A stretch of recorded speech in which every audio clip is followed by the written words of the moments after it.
I used to be a boxer in my younger days. Back then, I was a man of fire, a champion. And in the spring of 1962, I fought Benny Perret. I remember that night well.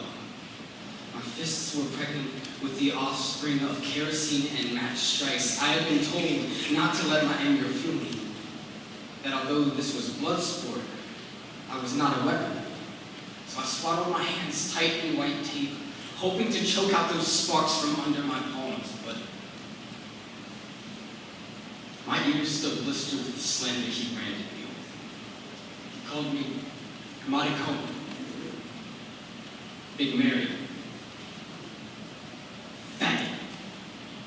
He stuck this smoker groomer on my skin like a cigarette burn, hoping it was lucky enough to strike the truth, hoping to show what a righteous man he was by grinding just some fairy into dust. He was still young enough to be called the kid, but he fired his words like a man. So that night I tried to show him that you don't shoot that shit outside the ring and expect it to not find its way in. That if you're old enough to take a shot at me, you're old enough to be my target. Come on. I slipped under the ropes, stepping on the holy ground while my fists sat in my gloves like loaded guns in their holsters, each finger a bullet and a trigger waiting to be shot into his smile. And as bells chimed, I hit him with derailed bullet trains wedged between my fingers. I hit him with tire screams and car crashes inside his ears. I hit him, letting his punches fall on me like campfire ash while mine forced steel beams and anvils with his skin, showing what happens when a stubborn prejudice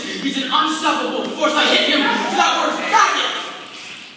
That word that was fashioned as a death sentence for people like me. That word that made me fight for my life back then. I hit him for that man I was supposed to be instead.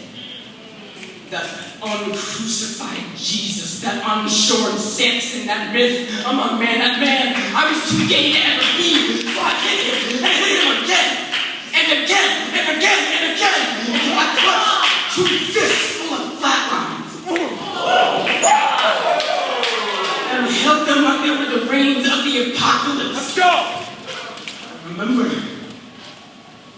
how ringing bells rose like hymns, and how the crowd's silence rang in my ears like death knells. I stared at that body I had pounded into steel, disgusted with my work, but knowing I'd do it again 1,000 times if I ever had a chance. Then it was said that he threw the first punch before we even entered the ring, and that I threw 1 or 17 or 25 too many punches out of bad blood, but we were both trained to lose count after the first, to only stop hitting until we were anointed by the crowd's judgment. We believed that